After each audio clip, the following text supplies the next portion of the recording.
साथियों, आज हमारे साथ हैं सलीम अहमद नास्तिक जी। क्या मुस्लिम नास्तिक होते हैं? तो आइए मुलाकात करते हैं सलीम अहमद नास्तिक जी से। हाँ जी सर, क्या हाल है भाई जी। मैं सलीम अहमद नास्तिक आप लोगों के सामने प्रस्तुत आज मैडम नीलेश जी के घर पे इनवाइट हूँ। इन्होंने खुद मुझे आने के लिए जो है दावत दी है और बहुत कुछ मेरे सामने खाने पीने को भी रख दिया है जी।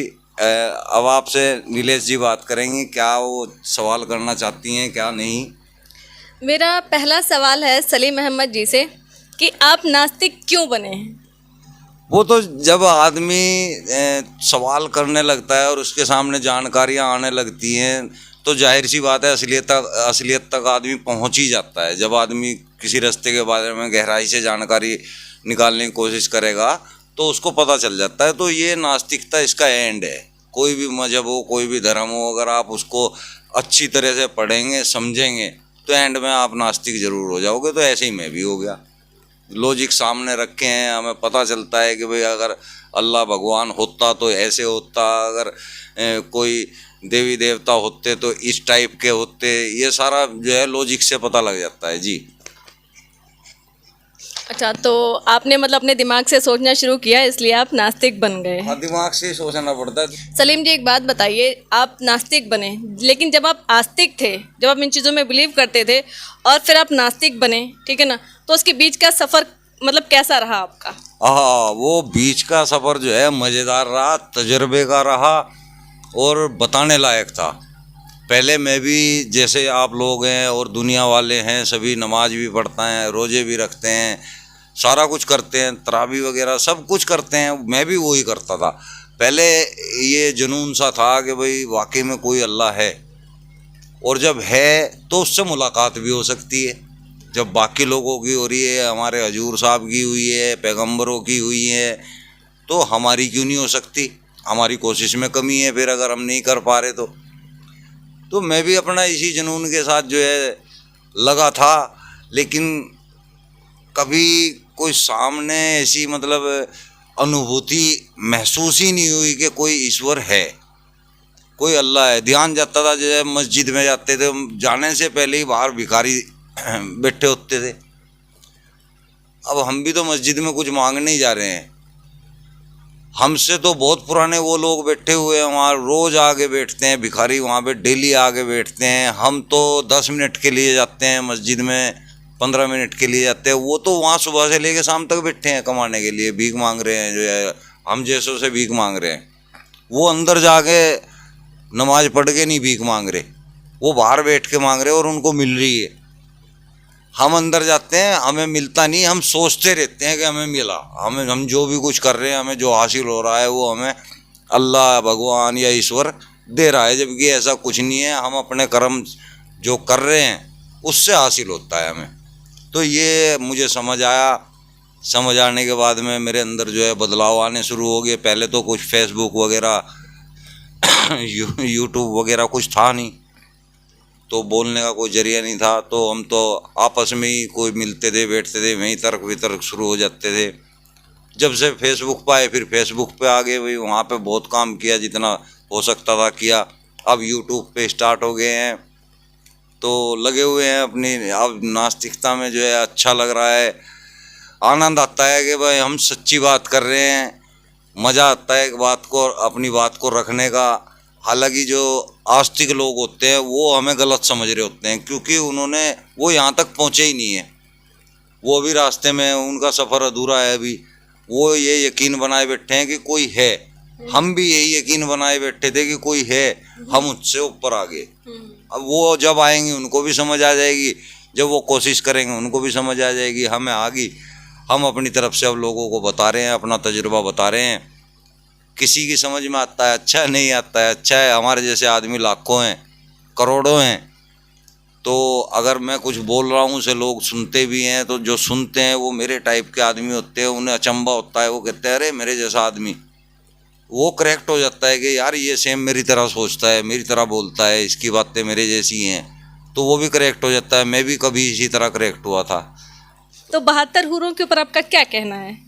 अच्छा, इसमें गिनती का कोई जिक्र नहीं है। जो कुरान शरीफ के अंदर है उसमें गिनती का जिक्र नहीं है कि हूर है। Unlimited हूरें हैं। हाँ, मतलब गिनती का कोई जिक्र नहीं है। उसमें ये बताया गया है कि उसकी बड़ी बड़ी आंखें होंगी, सुंदर आंखें होंगी, और उसके अब बताते हुए भी अच्छा सा नहीं लगता, बच्चे भी बैठे होते हैं, उसके जो बूब्स होते हैं वो मोटे मोटे होंगे, मुलायम होंगे, इस तरह से जो है हदीसों में बयान है और कुरान शरीफ के अंदर भी यही है। तो वहाँ पे जिक्र किया गया है कि वहाँ पे जन्नत में हम जैसे आदमियों को वो मिलेंगी। हमें तो खैर अब तो कैंसिल हो गई है। नास्तिक बन गए इसलिए। अब तो हम जो है खिलाफ हो गए हैं, तो हमें तो मिलने वाली है नहीं है भाई। तो जो हमारे लंबी लंबी दाढ़ी वाले मौलाना हैं उनको मिलेगी, वो उनकी आंखों में दाढ़ी चुभाएंगे अपनी 72 हूरों की। तो यही है जी, 72 तो वैसे बना रखी है लोगों ने, बातचीत बना रखी है, बाकी पता नहीं कितनी है, वहाँ कोई गिनती नहीं है। नहीं, मुस्लिमों की पॉपुलेशन के अकॉर्डिंग तो वो फिर बहुत ज़्यादा होनी चाहिए ना, जितनी पॉपुलेशन है इंडिया की और पूरे वर्ल्ड की अगर लगाई जाए तो उस हिसाब से 72 से तो काम नहीं चलेगा। एक के हिस्से में 72 बताते हैं, एक आदमी के हिस्से में 72। एक आदमी के हिस्से में 72? हाँ, वो आदमी जो है वो बावड़ा। वो 72 हूरों का करेंगे क्या? मरने के बाद में मिलेंगी, जीते जी थोड़ी मिलेंगी। हाँ, मरने के बाद मिलेंगी। और ये जो आपका कहना है कि शरीर ख़त्म हो जाता है, तो शरीर तो ख़त्म हो जाएगा, लेकिन ऊपर जो हश्र के मैदान में जाने के टाइम ऊपर वाला सबको उसका शरीर दे देगा। वो एज इट इज ऐसे ही हो जाएगा जैसे यहाँ पे धरती पे था। हालांकि ये एक बहुत बड़ा मजाक है, लेकिन जो लिखा हुआ है वो यही है कि उनको सब कुछ वही शरीर मिल जाएगा, वही जू का तू वही रहेगा, और जो जन्नत के लायक होगा वो जन्नत में चला जाएगा, जो दोजक के लायक होगा वो दोजक में जाएगा। अच्छा सलीम जी, कई न्यूज़ मैंने ऐसी देखी हैं जिसमें क्या करते हैं कि जो मदरसे में मौलवी वगैरह होते हैं वो बच्चियों के साथ में यौन शोषण करते हैं, बलात्कार जैसी घटनाएं करते हैं, ठीक है ना। तो उस पर आप क्या कहना चाहते हैं? ये धर्म की बात करते हैं, ईमान की बात करते हैं कि नहीं हम बहुत मतलब ईमान वाले हैं, हम ऐसा नहीं करते वैसा नहीं करते, लेकिन जब बलात्कार करते हैं तो ईमान कहाँ चला जाता है? वो तो ऐसा हिसाब है कि बाहर बताए मसले, घर में पिट्टे तसले। तो ये तो खैर मेरे ऊपर भी इल्ज़ाम आ जाएगा क्योंकि मैंने मौलवियत की हुई है वहाँ पे। तो ये जितने भी हाफिज मौलवी जो मतलब मदरसों के अंदर, मैं मैक्सिमम की बात बता रहा हूँ, सभी नहीं होते ऐसे।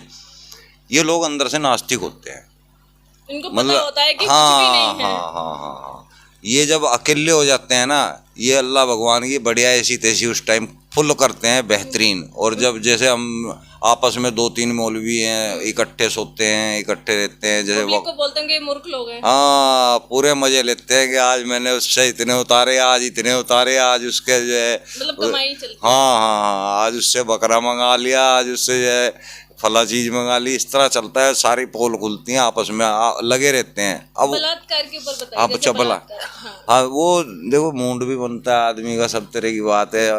अब मूड बनता है तो बीवी के पास जा सकते हैं ना बलात्कार। अब बीवी तो वहाँ होती नहीं। जितने भी हाफिज होते हैं, मौलवी होते हैं, ये दूर दूर से आए हुए होते हैं, इनका घर कहीं और होता है, और ये अकेले होते हैं मदरसे के अंदर। वहाँ इनको कौन मिलेगी? बीवी कहाँ से आ गई? वहाँ बीवी होएगी नहीं, दूर है वो तो रहती हुई है। तो अब इनको कौन दिखेगा? बच्चे वहाँ पे छोटी छोटी लड़कियाँ भी होती हैं, लड़के भी होते हैं, कभी लड़की पकड़ ली, कभी लड़का पकड़ लिया, मनोरंजन इनका चलता रहता है। मूर्ख कौन है जो अपने बच्चे वहाँ पे भेज रहा है?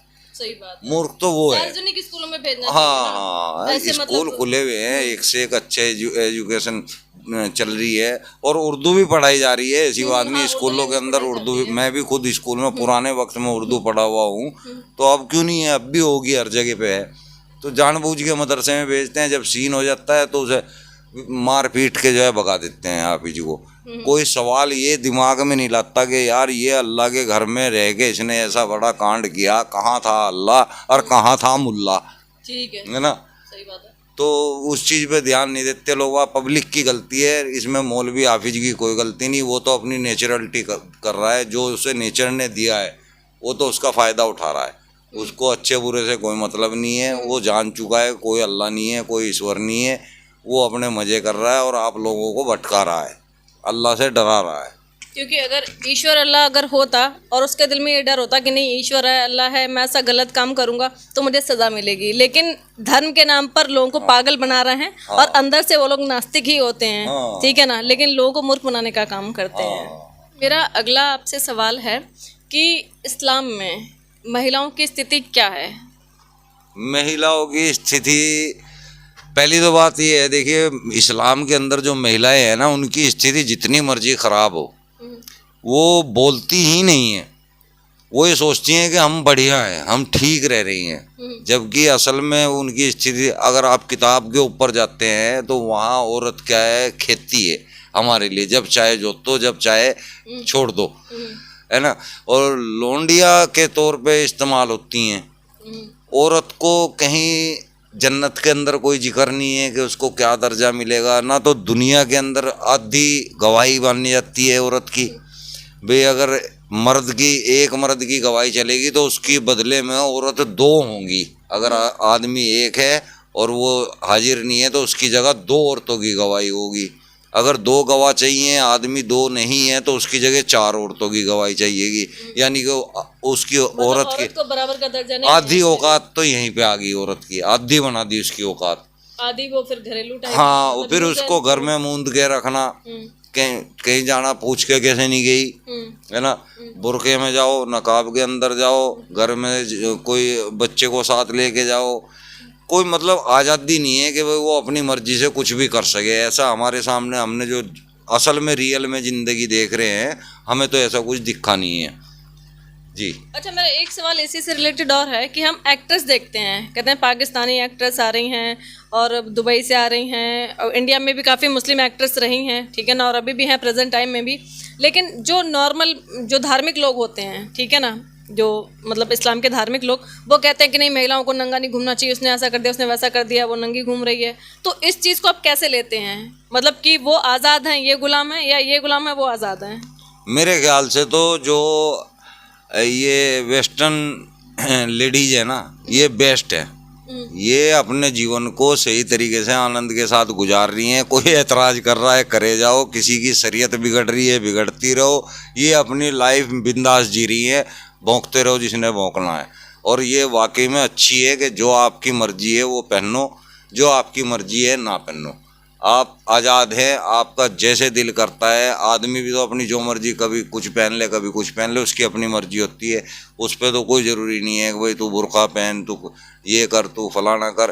टोपी की भी वो नहीं है कि भाई नमाज के टाइम ओढ़ते हैं, सतर छुपाने के लिए ओढ़ते हैं बस, और कोई ऐसी ज़रूरत नहीं है। बिना टोपी के नमाज भी हो जाती है।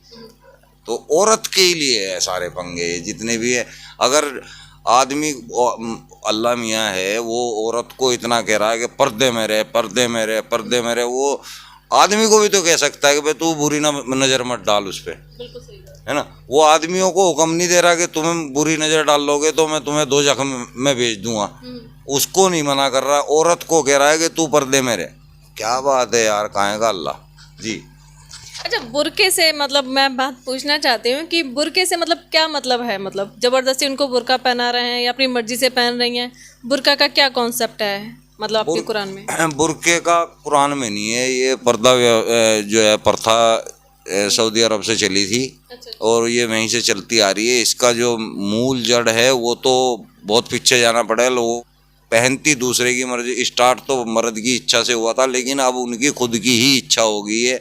बुरके भी फैंसी बना लिए हैं, सब कुछ चल रहा है अब ऐसा कुछ। अच्छा सलीम जी, आप नास्तिक हैं, तो नास्तिकता का जो प्रचार है वो मतलब पूरी तरह से खुलकर क्यों नहीं करते हैं, पब्लिकली क्यों नहीं करते हैं? किस बात का डर है आपको? जब आप सही हैं, आप मतलब नास्तिक हैं, तो आप उसका प्रचार खुलकर क्यों नहीं करते हैं? और लोग भी जो नास्तिक हैं, जो अपने आपको कहते हैं कि मैं नास्तिक हूँ, वो लोग प्रचार खुलकर क्यों नहीं करते हैं? अच्छा, मैं तो सारे भाइयों को पता है कि मैं तो अपना जो करता हूँ वो तो मैं तो खुल के ही करता हूँ। और सम्मेलन भी होते हैं हमारे, काफ़ी सम्मेलन मैं कर चुका हूँ, खुद मैंने ऑर्गेनाइज किए हैं और दूसरे लोगों ने भी ऑर्गेनाइज किए हैं। वहाँ पे भी मैं जाता हूँ और बहुत लोग वहाँ पे आते हैं, 2-2, 3-3 हज़ार तक लोग आते हैं। और इतने काफ़ी हैं 2-3 हज़ार लोग आना। लेकिन फिर भी एक बड़ा तबका जो है, बहुत बड़ा तबका जो है, वो छुप के काम कर रहा है। उसकी वजह होती है उनके रिश्तेदार, बच्चे, बहन, भाई। क्योंकि वो दुनिया से लड़ लेगा आदमी, अपने बहन, भाई, बीवी, बच्चों, इनसे लड़ना बहुत मुश्किल है।